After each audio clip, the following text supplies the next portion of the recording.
All right, welcome everybody to GROWL Virtual Connex. This is a virtual panel discussion where we bring in experts that help business leaders, entrepreneurs, and startups make better decisions. I'm Greg Olson, founder of GROWL Agency. Today, we'll be talking about mindset and how we can train our minds to be more effective, especially during crisis situations. But before we get started, let me welcome my co-host, Kim Woodworth. Hi, Kim. How are you today? I'm good. Yeah, and tell us a little bit about who the heck you are. My name is Kim Woodworth, and I'm the Operations Director for the Economic Development Council of Colorado. And we are a statewide nonprofit association that supports economic development efforts across the state of Colorado. Thank you, Kim. We are excited to talk. On to our esteemed guest, Jon McGraw. Jon, thanks for coming on our show today. Yeah, excited to be here. Thank you. Yeah, we're excited to talk to you. As your career in the NFL and now as principal of Vision Pursue, this really kind of set you up to help people with changing their mindset. And you and I have had, a conversation around this and kind of like the things that I even struggle with as a business owner and founder and leader. And really excited to talk to you about what you're seeing out there in the marketplace and what other leaders are struggling with and how you kind of, maybe you can give us some, in the time we have here, the kind of insight and guidance, and what can you share with our leaders out there? Yeah, I'd love to. Looking forward to it. So we have talked previously about how this is kind of a great reset that's happening, right? With the economy and how this crisis can help us determine how to be more engaged and present in this. And I think I struggle with what that is. I mean, I feel more engaged, but sometimes I feel less present. And one of the things you and I talked about is like how we're just on this automatic mode. I would just kick into this gear and we don't even realize. Sometimes 8 hours of a day go past and I'm really not even sure what happened, right? It's almost, and I struggle with this, and I'm trying to be present or, practice meditation and all these things that are important, but it is really tough right now. Yeah, it's a really interesting thing, the way that our automatic brains work, and they love routine and they love patterns, and there's a lot of efficiencies in that. And so our brains are constantly looking for ways to create those efficiencies. And then when that's happening, we can sort of check out. And what that does is it helps conserve energy, right? So think about driving your car. It's really easy just to check out until you get to your destination. And there's some real benefits to that, but there's also some pitfalls to that as well. And so from a mindset perspective, understanding the program, right, the autopilot system that your program likes to run on is really important, because you can recognize the good parts of it, and then the parts that maybe aren't helping you as much, and then begin to mitigate some of the downside of that part of your program. So as you're saying, every one of us have this program already built in. Absolutely. Yep. And so let's talk a little bit about that. Like, what do we see happening when a crisis happens? Or because when things are good, I don't think I really realize, or maybe things like I know every day how I start my day, I have my coffee, I work out, I do whatever, I go to work, I get to the day. But now that this happens, I feel like whatever program I have isn't kind of working for me as well.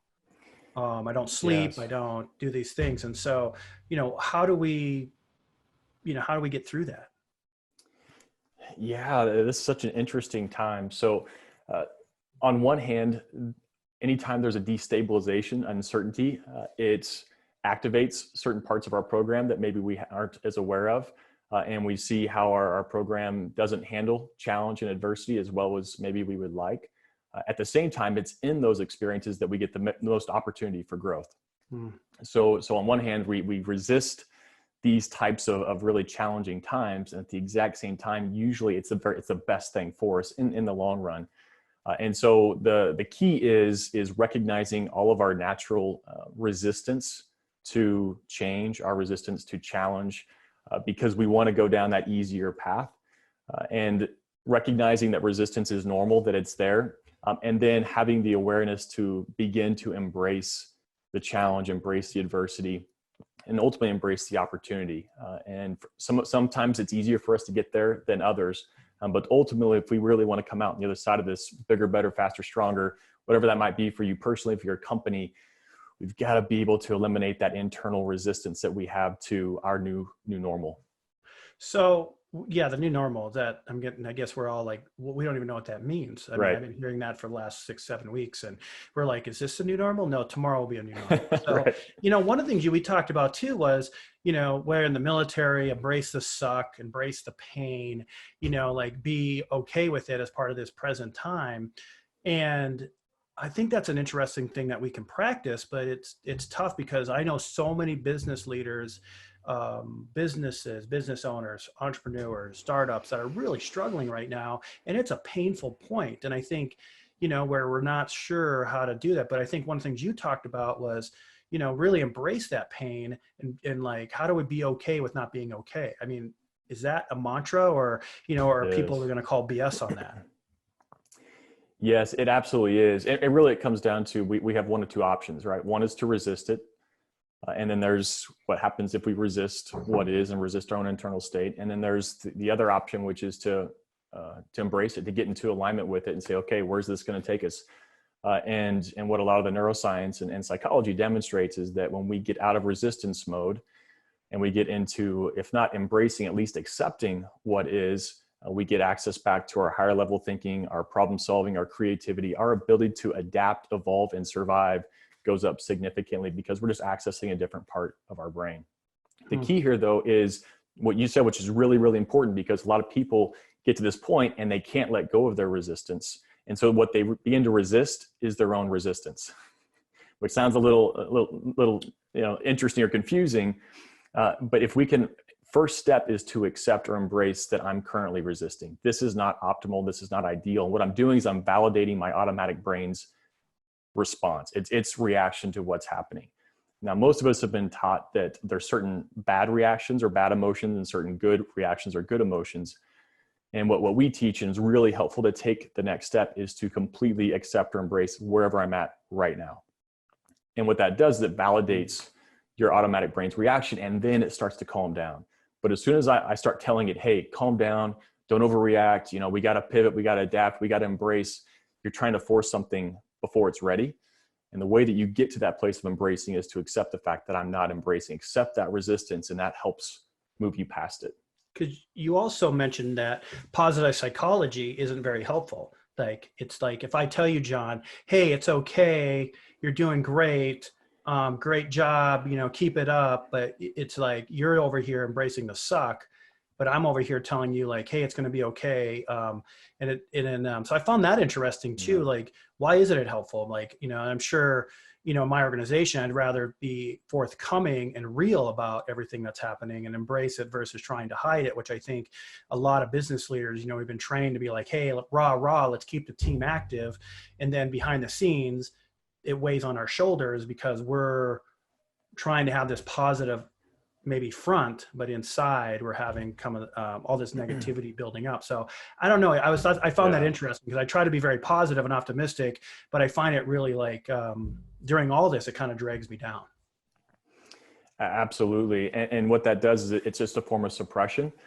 And so I would call it the misapplication of positive psychology, where we're creating almost a delusional relationship with reality. And we're constantly trying to reframe everything. And what can begin to happen is we no longer have a healthy relationship with reality. And so what I would say, what we would teach is that in the long run, it's great to be an optimist, and it's great to think, hey, things are going to work out in the long run. That's a really important part of mindset training. At the same time, in the short run, I need to align my expectations with reality. Right. And so one of the worst things companies can be doing right now is creating unrealistic expectations that this is going to be over really soon. Maybe it will, maybe it won't. But the key is that if you keep creating these expectations that aren't met, it continually lets down and creates unnecessary emotional volatility for people. So from a leadership standpoint, you want to try to avoid creating unrealistic expectations. Just say, hey, this is where we're at right now. We're going to stick to the facts, and we're going to respond to the facts as best we can based on what we know, trusting that in the long run, this is going to work out. But in the short run, things aren't good right now, and that's okay, right? And we don't know how this is all going to play out, and that's okay.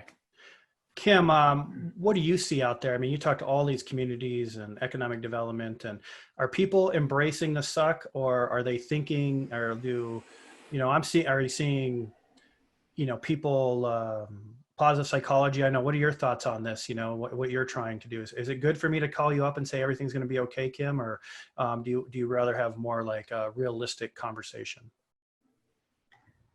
Well, I think that with the reality of how this pandemic hit Colorado and where it hit Colorado, we have different psychologies happening in different parts of the state. And so here in Mesa County, where we really didn't feel the effects of it, we're all ready and needing to get out and do our thing, and we can do it within our community, but we're ready to go. But then you have other places that are in part of our tourist town where they don't want anybody to come to them. They don't want to be advertised. They need to figure out what they can do to help their communities.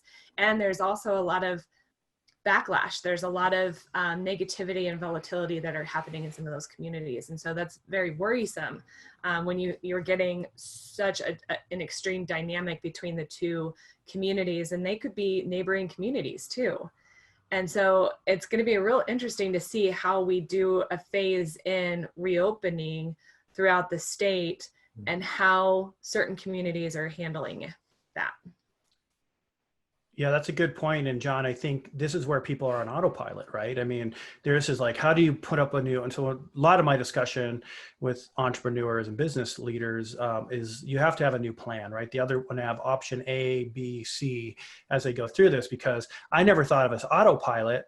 It makes complete sense to me now, since we've talked a few times about this. I think and so I'm trying to think like, if there was a step to give them, because, be okay with not okay. I mean, the grass isn't always greener, especially in hard times. I think that's what we're starting to see people like, why is that community doing better than us? We should be like them. And I think you just start to, this panic sets in and it's automatic. So I don't know, John, if you have any comments on that, but because I don't think the grass is always greener. But right now, when there's a crisis and an issue, it sure seems that way a lot of times. Yes, yeah. There's some real limitations in how our perceptions form and our perspective, and then how we construct meaning from our experiences, how we tell the story about where we find ourselves. And so what's really important to understand is that, and poker is a great example. I love using the example of poker, because you look at the best poker players in the world, and the question is, are they the best poker players because they always get dealt the best hands? And the answer is, of course not. Over the long run, they get dealt the same hands as everybody else. The difference is the great ones know how to play whatever hand they get dealt the best, right? And they don't whine and complain because they got a couple bad hands in a row. They just know how to play those consistently the best over time. And so the key here is recognizing that, hey, sometimes you get dealt a great hand, sometimes you get dealt a bad hand. How are you going to play that hand? And what's great is that in that perspective, I get control back, right? Because I get to choose my response and how I'm going to respond to this. And oftentimes, things don't get really bad until we don't play a bad hand well. We're going to be okay if we can play a bad hand the way we're supposed to play a bad hand. But it's when we play the victim and we start making more and more poor decisions because of that bad hand that things turn out really poorly for us.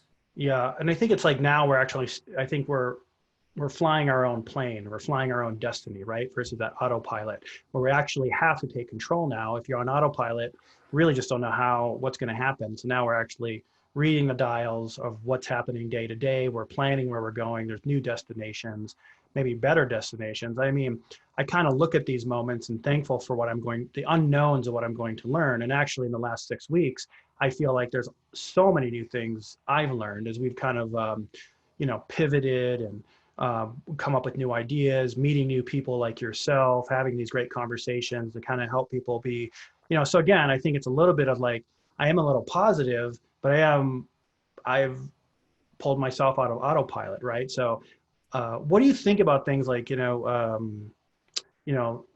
these practice of daily affirmations or daily journaling, which people practice and things like that, a little bit getting thoughts out of your head. I mean, what are you seeing out there in best practices for some of your leaders that you're helping, Vision Pursue, you're known and your team is well known for actually helping people through these kind of crisis situations. And,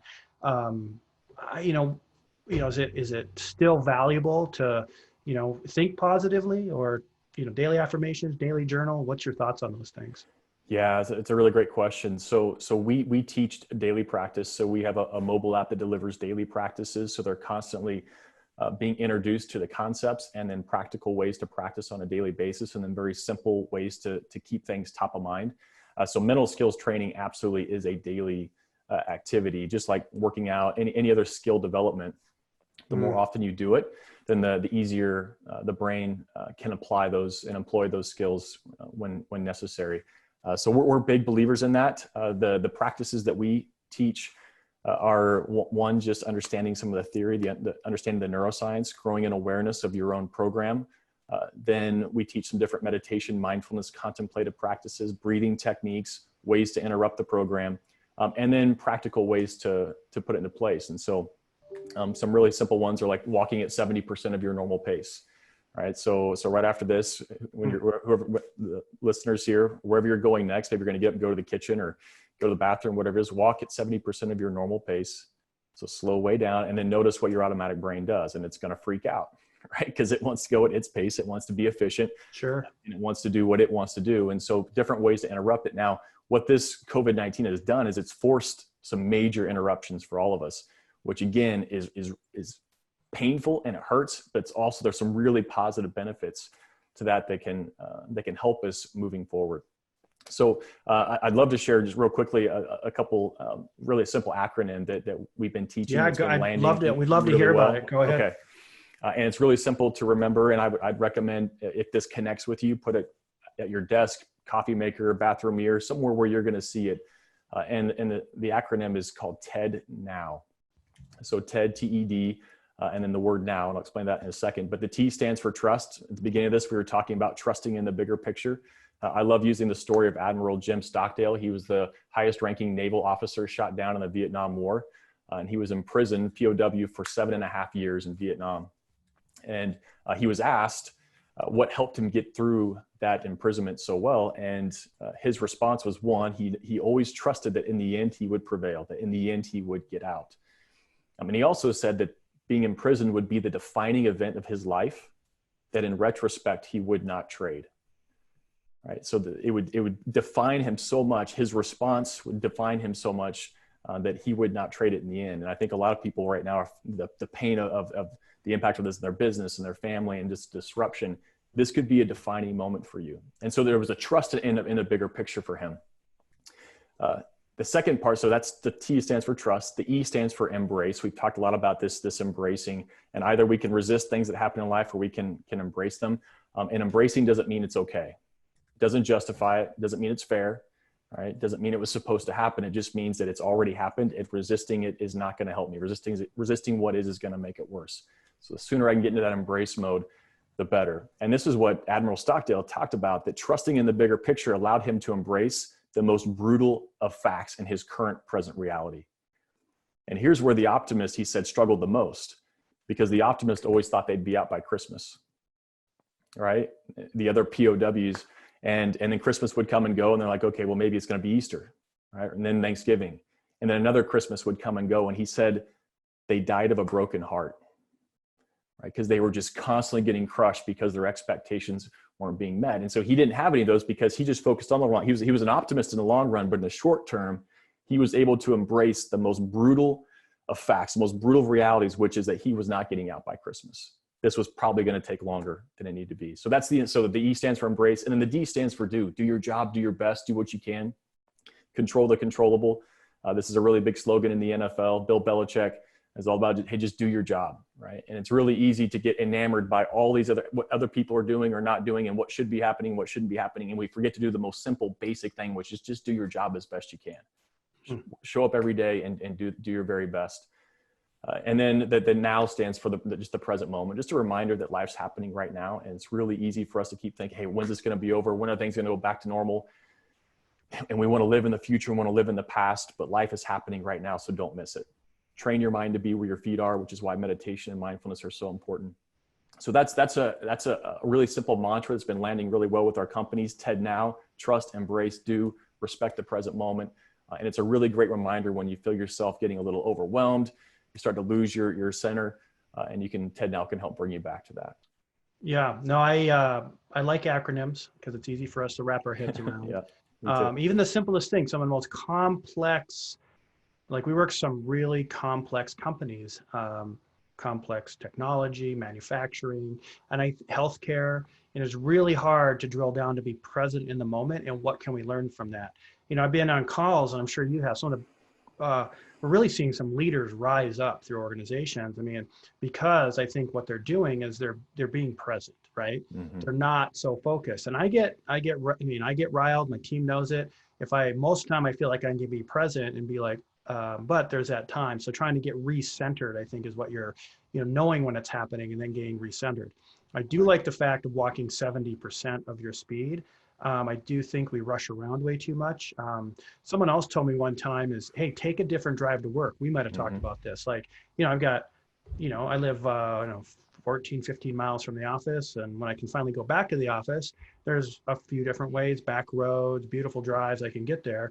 And to do that different drive, because it's right. I never thought of it like the automatic mind, but you'll start about thinking different things, or you'll do different things. You know what I mean?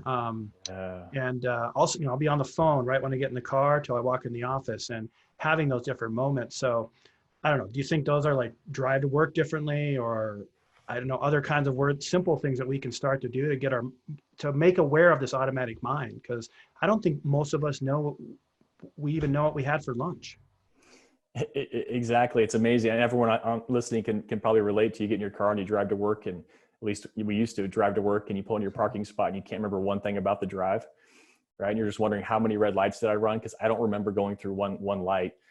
And that's a great example. And we spend a lot of life just in that autopilot mode. And again, this new reality has forced a lot of us out of that, which is a little disconcerting, but it's also a really great opportunity. And so those simple techniques, different drive to work. Another really great one that we're using a lot right now. A lot of people are walking, right? Going on walks around your house, around your neighborhood. Slightly raise your point of view. So what happens is when your automatic brain wants to mind wander, you look down, and you look down so you can check out and you don't trip, right? So you can go somewhere else and think about something else. And to interrupt that, to get back in the present moment, look up slightly so you can't see what's directly in your path. And it's impossible. Your brain can't auto think because it's concerned about falling. It's concerned about tripping. And so if you just slightly raise up your eyes, it'll help interrupt the pattern. And those interrupters are really, really helpful, particularly when the program's taking you down a path that is not helpful, right? It's not being productive. It's ruminating on that thing from the past, or it's anxious about how this is all going to play out in the future. And there's some benefit, again, to both of those, learning from the past and planning for the future. Really, really good. But sometimes it's overdoing it, and we need to come back to what's happening right now. Yeah, I'll put on different music from time to time, things I normally wouldn't listen to. Yeah. So I'll ask, I have Apple, Siri, I'll say, hey, Siri, gotta be careful, she'll listen to me here. But she'll play like classical, I'll play something new or a new genre, right? And I'll be like, it's just a simple task of music I normally don't listen to. If now knowing this automatic mind, it triggers me to be thinking differently or focus differently, right? Which I really appreciate. We have a few minutes left, and do you have any advice on remote teams or working with remote boards? And I bring that up because Kim, she has a ton of committees. She's always kind of worked with them remotely, but now even more than ever, people are disparate. And I know, Kim, it's something you probably, I don't know if you struggle with it, but now everybody's remote and trying to get action out of people. And do you find that, Kim, a little bit too, that you're just, trying, I mean, you're used to working like this, but now you're working with people that aren't used to working like this. So Kim, do you find that in your day-to-day? Absolutely. And now the train is going by, speaking of distraction. But yeah, so it has been very hard to grab people's attention right now too. I think that there's this attention deficit disorder that is happening with a lot of our professionals. We are really kind of in the front lines right now in the stabilizing and looking towards the recovery. And it's very hard to look at recovery when we are constantly having to pivot. The news the information that's flowing at us every day is something different from yesterday. And so when you think you have a thought or a direction forward, it gets thrown right back in your face the next day. And so I think not only am I struggling with that in my own organization, but I know that other folks in their businesses and organizations, everyone who's trying to figure the next step out is feeling that way.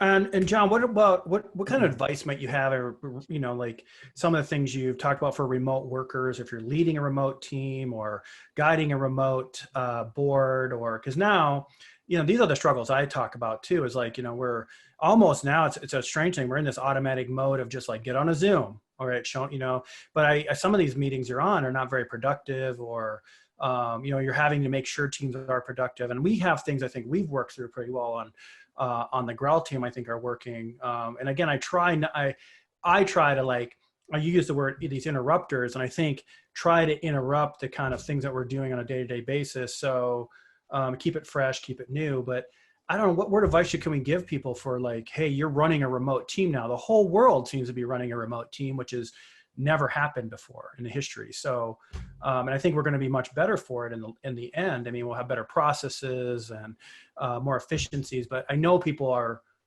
they're struggling, and certain employees are just, it's a hard thing. Right. Yeah. So I don't know if you have any kind of words of advice for that, working at home with kids, and then but as a leader, what can I do to manage or motivate, or any of those things that you kind of see out there? Yeah, it's a really great question. We were talking earlier before the segment started about this virtual fatigue that so many of us have. And I think, and this applies in normal times as well, but I just think there's way too many meetings and we meet without a real clear purpose and objective in place. And then we don't have really clear takeaways at the end. And then so then we have to have a meeting about the meeting. And I just think we're not being efficient in the way that meetings are happening. And so I would shorten the meetings up. And be very clear about the objectives for that meeting, very clear about what the follow-up items look like. And so just be more efficient with that. At the same time, bring a little more patience and compassion to the process and recognize that it's going to be challenging for people, and technology is not always going to work the way it's supposed to. And we're just going to have to be a little more flexible as we go through it. So those would be my tips. At the same time, getting together, right, and having as much interaction as we can. I'd like to encourage people to look in the camera. Sometimes you get on a meeting and someone's just like this the whole time, just staring off. There's looking at my phone. Yeah, no eye contact. Yeah. So the little bit of time that you are going to be on there, like make as much connection as you can. It's really good for the brain. The mirror neurons light up when I smile. Yeah, you're going to feel that, and that's really good dopamine for the brain. So try to, especially as leaders, try to focus on that and be reassuring to your teams. So those would be a few tips. I'm definitely not an expert on no, none of us are. I mean, there's going to be experts after this. There's going to be somebody that's going to be a remote team expert, but I think we're all practicing. Every team's going to be different. And I think the big thing we talked about was that virtual fatigue. And I'm also again, going back to that automatic mind again, I think we're finding these new automatic things happening even in the virtual remote world that we didn't even think about before, that you log on. And, we've talked to my team about, and I find myself kind of getting distracted on meetings too, that, I say people want to see us on screen. They, make sure you kind of have your, that's why I'm it almost forces us make sure you take a shower, okay? Because you might be on a screen. Yeah, right. A lot of us would be on meetings before, but to be on a conference call or something. So, so I think these are all good things. These sound so simple, and I don't think people are looking for super technical answers or psychologists to jump in here, but I do know that, they are looking for something that they can go, oh yeah, that sounds, walk 70%. Get my head out of that, out of my brain, be present. I mean, being present has been discussed in, I use Headspace as an app for, and again, I struggle with it. I sit there, you think you could sit quiet for 10 minutes, and I know people that do it for 30 and, but it's sometimes I can do it for 10, other times 1 minute in, I'm ideas are popping in like crazy, so yeah. I just embrace it. I mean, sometimes it's a tough thing, and realize some days are better to be present and than that. So I just kind of want to wrap up. I want to know just a little bit about Vision Pursue, and I read your website. Tell about amazing things you're working on. And I mean, we've just talking about mindset for one thing, and we're just scratching the surface of it, but do you mind telling me a little bit about Vision Pursue and your partners and the kinds of wide variety of companies you work with, from sports to corporations to small companies to leaders to startups. If you don't mind, I'd love to hear a little bit about that. Yeah, absolutely. Thank you. So we've created a system that can scale inside of any type and any size of organization. And it addresses what we see are the most foundational mental skills necessary for peak performance. And so if you think about professional sports teams, a lot of them have a mental skills coordinator. They have a performance psychologist that's helping coach them around the mindset part of the game. I was never given that. I didn't even know it was a thing. My 10 years in the NFL, which is still shocking to me. Yeah. But having a coach in any arena is really, really helpful. I mean, a sports team would never imagine going into a season without having a coaching staff, right? Yet we do that in life all the time. We go into our new careers and we go into these different phases in life, and we don't have a coach to guide us through that. And sometimes, it's just not realistic to have a coach for every phase. And sometimes people just aren't aware of it. And so what we've done is we've said, okay, here are the most important coaching mindset principles that every person needs to know and have. We built a system for it, and then we employ that inside an organization, which allows them to scale and create a training system, a training program for their employee base, for their leadership around these really important mental skills that help us navigate change, be more resilient, more emotionally intelligent, persevere through trials and tribulations, improve our life experience. Employee engagement goes through the roof, resilience goes through the roof, turnover goes way down. So things that are really, really impactful for organizations we get to help with, which is a lot of fun. Yeah, that's it. So visionpursue.com, where we can learn more about that on your website. And how long have you been working with them? So how long has it been around? Yeah, we started the company almost almost 6 years ago now. Wow. Yeah. Great. Yep. So still a relatively young company, but we've been fortunate to get to partner with some really high performing corporate and sports teams and learn a lot along the way.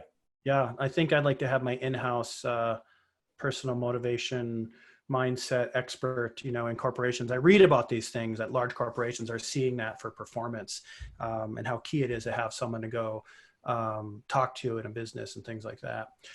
Yeah. Well, I appreciate both of you taking time today to have this episode that will get out to a lot of people to help them. And I think we have just this great acronym, TED Now, that is going to stick with me for a while, and I am going to print that out and stick it up and work on embracing that. Those are really good stories. Admiral Stockdale, I mean, you think about people that had to embrace the suck for 7.5 years, and here we are worried about when we're going to go to another sports game in fall, or, is my favorite restaurant going to open up next week? So I think, it's really having that right perspective. And, and I think one of the things we walked away with, Jon, too, is that virtual fatigue is real and it's happening, which I think we talked about how you're going to go spend some time with family and not have to be with headphones in and do that. So I want to say thank you to Kim for always being a great co-host and being on here and giving us some insight of what's happening across the state of Colorado and the community. And with that, I wish you all a very wonderful day and weekend, and look forward to talking to you both very soon.